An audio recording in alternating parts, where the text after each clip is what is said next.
ಬೆಳಗಾವಿಯ ಸುವರ್ಣ ವಿಧಾನಸೌಧದಲ್ಲಿ ಇಂದಿನಿಂದ ಚಳಿಗಾಲದ ಅಧಿವೇಶನ ಆರಂಭವಾಗಿದೆ. ಇಂದು ಸದನ ಆರಂಭವಾಗ್ತಾ ಇದ್ದಂತೆಯೇ ಸಭಾಧ್ಯಕ್ಷ ಯುಟಿ ಖಾದರ್ ಸಂತಾಪ ಸೂಚನಾ ನಿರ್ಣಯ ಮಂಡಿಸಿ ಅಗಲಿದ ಗಣ್ಯರಿಗೆ ಸಂತಾಪ ಸೂಚಿಸಿದರು. ವಿಧಾನಸಭೆಯ ಹಾಲಿ ಸದಸ್ಯ ಹಾಗೂ ಮಾಜಿ ಸಚಿವ ಎಚ್.ವೈ. ಮೇಟಿ, ವಿಧಾನಸಭೆಯ ಮಾಜಿ ಸದಸ್ಯರುಗಳಾದ ಆರ್.ವಿ. ದೇವರಾಜು, ಶಿವಶರಣಪ್ಪ ಗೌಡ ಪಾಟೀಲ್, ವೃಕ್ಷಮಾತೆ ಸಾಲುಮರದ ತಿಮ್ಮಕ್ಕ, ಖ್ಯಾತ ಕಾದಂಬರಿಕಾರ ಎಸ್.ಎಲ್. ಭೈರಪ್ಪ ಹಾಗೂ ಕನ್ನಡ ಚಿತ್ರರಂಗದ ಖ್ಯಾತ ಹಾಸ್ಯ ನಟ ಎಂಎಸ್ ಉಮೇಶ್ ನಿಧನಕ್ಕೆ ವಿಧಾನಸಭೆಯಲ್ಲಿಂದು ಸಂತಾಪ ವ್ಯಕ್ತಪಡಿಸಿ ಶ್ರದ್ಧಾಂಜಲಿ ಸಲ್ಲಿಸಿ ಸದನವನ್ನು ನಾಳೆಗೆ ಮುಂದೂಡಲಾಯಿತು. ಬೆಳಗಾವಿಯ ಸುವರ್ಣಸೌಧದಲ್ಲಿ ಚಳಿಗಾಲದ ಅಧಿವೇಶನ ಆರಂಭವಾದ ಮೊದಲ ದಿನವೇ ಎಂಇಎಸ್ ಪುಂಡಾಟಿಕೆ ಮೆರೆದಿದೆ. ಬೆಳಗಾವಿಯಲ್ಲಿ ಇಂದು ಮಹಾಮೇಳಾವ್ ನಡೆಸಲು ಮುಂದಾದ ಎಂಇಎಸ್ ಕಾರ್ಯಕರ್ತರನ್ನ ಪೊಲೀಸರು ತಡೆದಿದ್ದಾರೆ. ಆದರೂ ರಸ್ತೆಯಲ್ಲಿ ಮಲಗಿ ಕರ್ನಾಟಕ ಸರ್ಕಾರದ ವಿರುದ್ಧ ಪ್ರತಿಭಟನೆ ನಡೆಸಿ ಆಕ್ರೋಶ ವ್ಯಕ್ತಪಡಿಸಿದರು. ಹಾವಳಿ ಹೆಚ್ಚಾಗ್ತಾ ಇದ್ದಂತೆ ಕ್ರಮಕ್ಕೆ ಮುಂದಾದ ಪೊಲೀಸರು ಹಲವು ಎಂಇಎಸ್ ಪುಂಡರನ್ನ ವಶಕ್ಕೆ ಪಡೆದರು.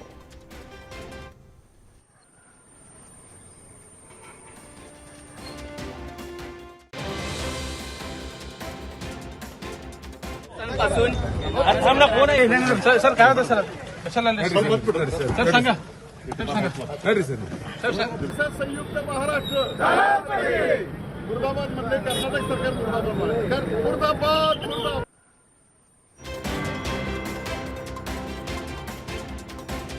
ಬೆಳಗಾವಿಯಲ್ಲಿ ಎಂಇಎಸ್ಗೆ ಟಕ್ಕರ್ ಕೊಡಲು ಕರವೇ ಕಾರ್ಯಕರ್ತರು ಮುಂದಾಗಿದ್ರು. ನಗರದ ಹಲವೆಡೆ ಎಂಇಎಸ್ ವಿರುದ್ಧ ಧಿಕ್ಕಾರ ಕೂಗಿ ಆಕ್ರೋಶ ವ್ಯಕ್ತಪಡಿಸಿದ್ರು. ವ್ಯಾಕ್ಸಿನ್ ಡಿಪೋದತ್ತ ಪ್ರತಿಭಟನೆಗೆ ಮುಂದಾಗ್ತಾ ಇದ್ದಂತೆಯೇ ಬೋರಗಾರ್ವೇಸ್ ವೃತ್ತದ ಬಳಿಯೇ ಕರವೇ ಕಾರ್ಯಕರ್ತರನ್ನ ಪೊಲೀಸರು ವಶಕ್ಕೆ ಪಡೆದಿದ್ದಾರೆ. ಇನ್ನೊಂದು ಕಡೆ ಮಹಾರಾಷ್ಟ್ರ ಬಸ್ಗೆ ತಡೆ ಹಾಕಿ ಜೈ ಕರ್ನಾಟಕ ಅಂತ ಬರೆದಿದ್ದಾರೆ.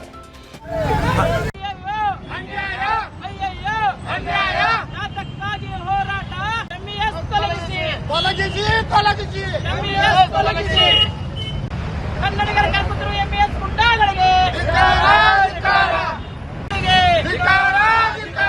ಕನ್ನಡಿಗರ ಕಲ್ಪತರು ಎಂಇಎಸ್ ಗುಂಡಾಗಳಿಗೆ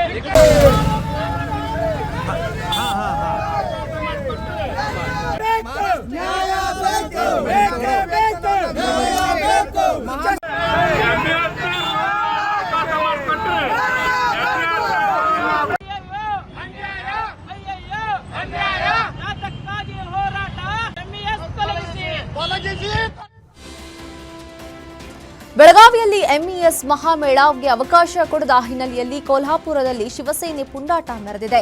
ಮಹಾರಾಷ್ಟ್ರದ ಕೊಲ್ಹಾಪುರ ಬಸ್ ನಿಲ್ದಾಣದಲ್ಲಿ ಕರ್ನಾಟಕದ ಸಾರಿಗೆ ಬಸ್ ತಡೆದು ಜೈ ಮಹಾರಾಷ್ಟ್ರ ಅಂತ ಸ್ಟಿಕ್ಕರ್ ಅಂಟಿಸಿದ್ರು. ಪುಣೆಯಿಂದ ಹಲ್ಯಾಳಕ್ಕೆ ಹೊರಟಿದ್ದ ಕರ್ನಾಟಕ ಬಸ್ ತಡೆದು ಪುಂಡಾಟ ಮೆರೆದಿದ್ದಾರೆ.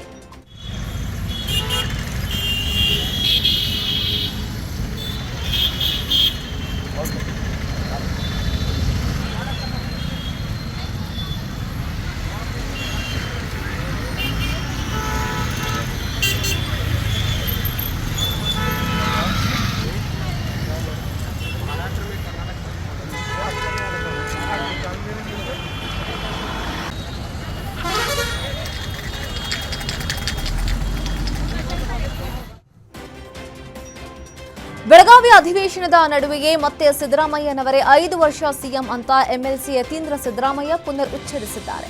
ಬೆಳಗಾವಿಯಲ್ಲಿ ಮಾತನಾಡಿದ ಸಿದ್ದರಾಮಯ್ಯ ಪುತ್ರ ಎಂಎಲ್ಸಿ ಯತೀಂದ್ರ, ಸಿದ್ದರಾಮಯ್ಯನವರೇ ಪೂರ್ಣಾವಧಿಗೆ ಸಿಎಂ. ಈ ಬಗ್ಗೆ ಹೈಕಮಾಂಡ್ ಸ್ಪಷ್ಟನೆ ಕೊಟ್ಟಿದೆ. ನನ್ನ ಪ್ರಕಾರ ಯಾವುದೇ ಬದಲಾವಣೆ ಆಗೋದಿಲ್ಲ ಅಂತ ಹೇಳಿಕೆ ಕೊಟ್ಟಿದ್ದಾರೆ. ಕೂಡ ಬಹುಮತ ನಮ್ಮ ಪರವಾಗಿದೆ. ಹಾಗಾಗಿ ಸುಮ್ಮನೆ ಅವರು ಡ್ರಾಮಾ ಮಾಡ್ತಿದ್ದಾರೆ ಅಷ್ಟೇ. ಅವ್ರಿಗೂ ಗೊತ್ತು ಬಹುಮತ ನಮ್ಮಲ್ಲಿದೆ ಅಂತ ಹೇಳಿ. ಇವತ್ತು ಬೆಳಗಾಂ ಸೆಷನ್ ಇಷ್ಟೆಲ್ಲ ದುಡ್ಡು ಖರ್ಚು ಮಾಡಿ ನಡೆಸಿರೋದು ಏನಕ್ಕೆ? ಜನರ ವಿಷಯಗಳನ್ನ ಚರ್ಚೆ ಮಾಡಬೇಕು, ರಾಜ್ಯ ಸಮಸ್ಯೆಗಳನ್ನ ಚರ್ಚೆ ಮಾಡಬೇಕು, ಅದ್ರೊಳಗೆ ಮುಖ್ಯವಾಗಿ ಉತ್ತರ ಕರ್ನಾಟಕ ಭಾಗದ ಸಮಸ್ಯೆಗಳನ್ನ ಚರ್ಚೆ ಮಾಡಬೇಕು ಅಂತ ಹೇಳಿ. ಅದ್ರ ಬಿಟ್ಟು ರಾಜಕೀಯ ಮಾಡಿದ್ರೆ ಜನರ ದುಡ್ಡು ಕೂಡ ವ್ಯರ್ಥ ಆಗುತ್ತೆ. ಮತ್ತೆ ಇಷ್ಟೆಲ್ಲ ಖರ್ಚು ಮಾಡಿ ನಡೆಸ್ತಿರುವಂತಹ ಅಸೆಂಬ್ಲಿಯ ಸಮಯ ಕೂಡ ವ್ಯರ್ಥ ಆಗುತ್ತೆ. ಬಹುಮತ ನಮ್ಮ ಪರವಾಗಿದೆ. ಹಾಗಾಗಿ ಸುಮ್ಮನೆ ಅವರು ಡ್ರಾಮಾ ಮಾಡ್ತಿದ್ದಾರೆ ಅಷ್ಟೇ. ಅವ್ರಿಗೂ ಗೊತ್ತು ಬಹುಮತ ನಮ್ಮಲ್ಲಿದೆ ಅಂತ ಹೇಳಿ.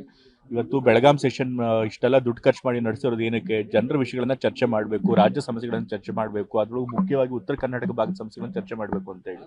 ಅದ್ರ ಬಿಟ್ಟು ರಾಜಕೀಯ ಮಾಡಿದ್ರೆ ಜನರ ದುಡ್ಡು ಕೂಡ ವ್ಯರ್ಥ ಆಗುತ್ತೆ. ಮತ್ತೆ ಇಷ್ಟೆಲ್ಲ ಖರ್ಚು ಮಾಡಿ ನಡೆಸ್ತಿರುವಂತಹ ಅಸೆಂಬ್ಲಿಯ ಸಮಯ ಕೂಡ ವ್ಯರ್ಥ ಆಗುತ್ತೆ. ಬಹುಮತ ನಮ್ಮ ಪರವಾಗಿದೆ. ಹಾಗಾಗಿ ಸುಮ್ಮನೆ ಅವರು ಡ್ರಾಮಾ ಮಾಡ್ತಿದ್ದಾರೆ ಅಷ್ಟೇ. ಅವ್ರಿಗೂ ಗೊತ್ತು ಬಹುಮತ ನಮ್ಮಲ್ಲಿದೆ ಅಂತ ಹೇಳಿ.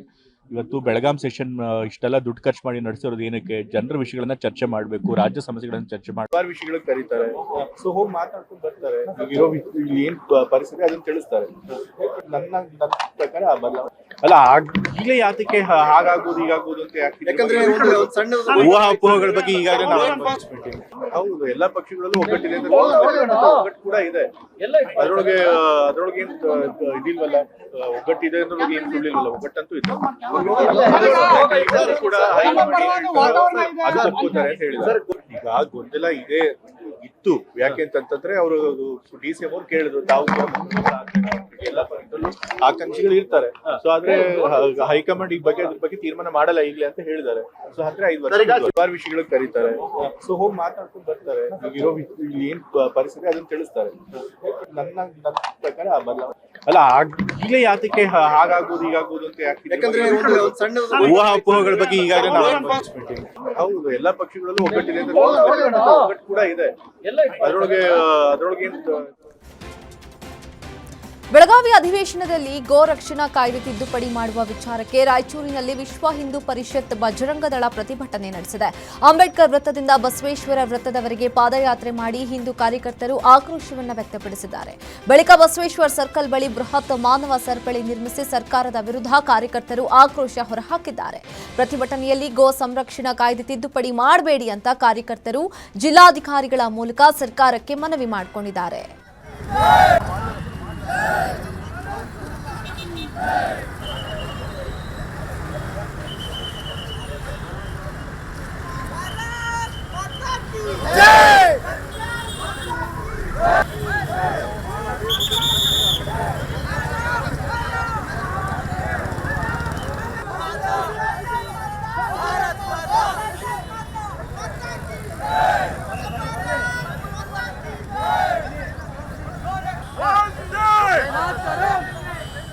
ಲೈನ್ ಹಿಡ್ಕರಿ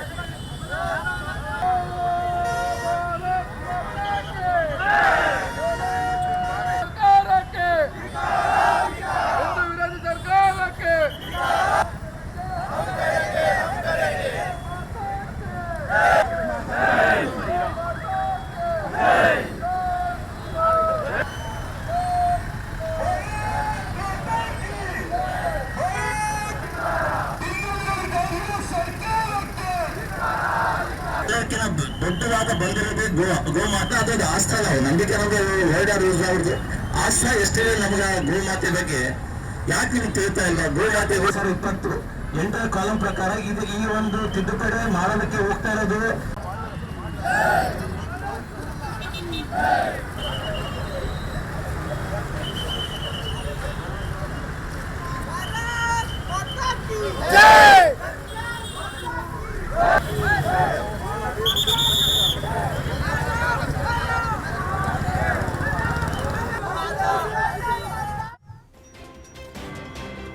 ಗೋ ಸಂರಕ್ಷಣಾ ವಿಧೇಯಕ ತಿದ್ದುಪಡಿ ವಿರೋಧಿಸಿ ಬಾಗಲಕೋಟೆಯಲ್ಲೂ ವಿಶ್ವ ಹಿಂದೂ ಪರಿಷತ್ ಸಂಘಟನೆಯಿಂದ ಪ್ರೊಟೆಸ್ಟ್ ಮಾಡಲಾಯಿತು. ನವನಗರದ ಎಲ್ಐಸಿ ವೃತ್ತದಿಂದ ಡಿಸಿ ಕಚೇರಿಯವರೆಗೂ ಪ್ರತಿಭಟನಾ ಮೆರವಣಿಗೆ ನಡೆಸಲಾಯಿತು.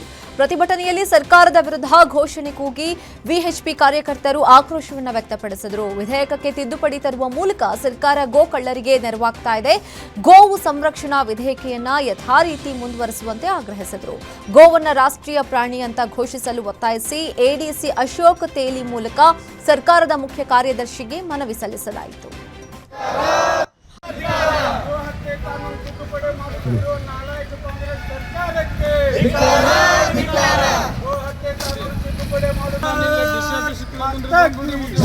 ಭಾರತ್ ಮಾತಾ ಕಿ ಜೈ. भारत माता की जय. कांग्रेस नीति के ರಾಜ್ಯದಲ್ಲಿ ಗೋಹತ್ಯೆ ನಿಷೇಧವಾಗಿದ್ದರೂ ಚಿಕ್ಕಮಗಳೂರಿನಲ್ಲಿ ಅಕ್ರಮವಾಗಿ ಗೋಹತ್ಯೆ ನಿಂತಿಲ್ಲ. ಕೊಪ್ಪ ತಾಲೂಕಿನ ಜೈಪುರ ಸಮೀಪದ ಹೇರೂರಿನ ಕಾಫಿ ಎಸ್ಟೇಟ್ನಲ್ಲಿ ಗೋಹತ್ಯೆ ಮಾಡಲಾಗಿದ್ದು, ಬಳಿಕ ಅದರ ತ್ಯಾಜ್ಯವನ್ನ ಕಾಫಿ ತೋಟದ ಒಳಗೆ ಮಣ್ಣಿನಲ್ಲಿ ಮುಚ್ಚಿರುವ ಘಟನೆ ಬೆಳಕಿಗೆ ಬಂದಿದೆ. ಅಸ್ಸಾಂನಿಂದ ಕೂಲಿ ಕೆಲಸಕ್ಕೆ ಬಂದಿರುವ ಕಾರ್ಮಿಕರಿಂದ ಕೃತ್ಯ ನಡೆದಿದೆ ಅಂತ ಆರೋಪ ಕೇಳಿಬಂದಿದೆ.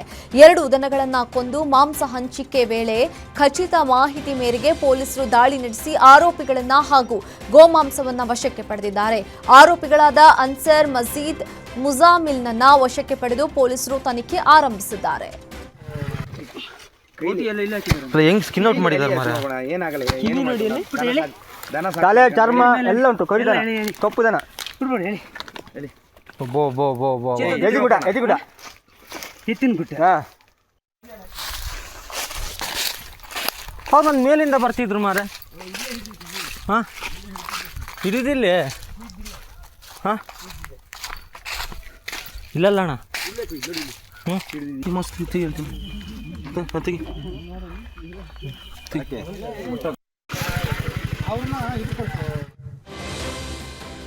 ಸರಕು ಸಾಗಣೆ ವಾಹನದಲ್ಲಿ ಅಕ್ರಮವಾಗಿ ಗೋಮಾಂಸ ಸಾಗಿಸ್ತಾ ಇದ್ದ ಆರೋಪದ ಮೇಲೆ ಚಾಲಕನನ್ನ ಬಂಧಿಸಲಾಗಿದೆ. ಮಂಡ್ಯದ ಶ್ರೀರಂಗಪಟ್ಟಣ ತಾಲೂಕಿನ ಪಶ್ಚಿಮ ವಾಹಿನಿ ಬಳಿ ತಡರಾತ್ರಿ ಕಾರ್ಯಾಚರಣೆ ನಡೆಸಿ ವಾಹನವನ್ನ ವಶಕ್ಕೆ ಪಡೆದಿದ್ದಾರೆ.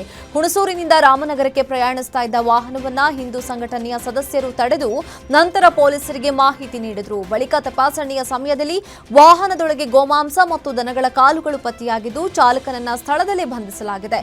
ಈ ಸಂಬಂಧ ಶ್ರೀರಂಗಪಟ್ಟಣ ಟೌನ್ ಪೊಲೀಸ್ ಠಾಣೆಯಲ್ಲಿ ಪ್ರಕರಣ ದಾಖಲಾಗಿದೆ.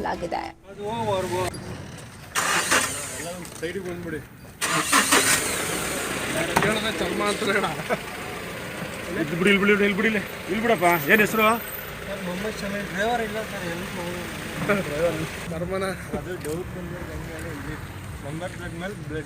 ಚರ್ಮನ ಇದು ಎಲ್ಲಿಗೆ ಹೋಯ್ತಾರದಪ್ಪ ಇದು ಹುಣಸೂರಿಂದ ರಾಮನಗರ ಅಂತ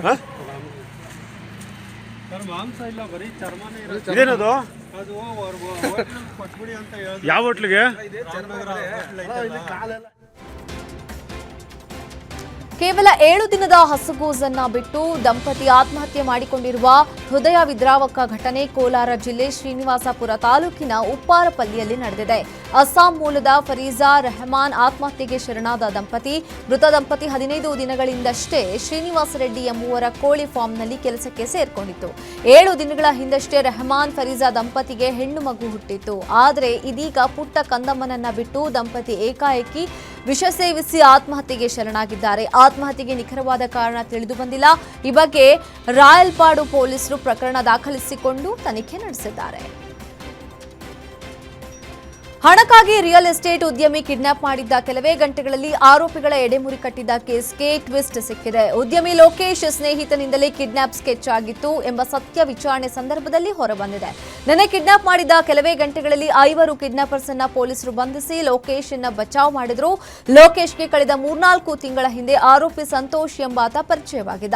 ಲಕ್ಷ ಹಣ ಪೀಕುವ ಸಲುವಾಗಿ ತನ್ನ ಜೊತೆ 4ರನ್ನ ಸೇರಿಸಿಕೊಂಡು ಸಂತೋಷ್ ಕಿಡ್ನಾಪ್ ಸ್ಕೆಚ್ ಹಾಕಿದ್ದಾನೆ.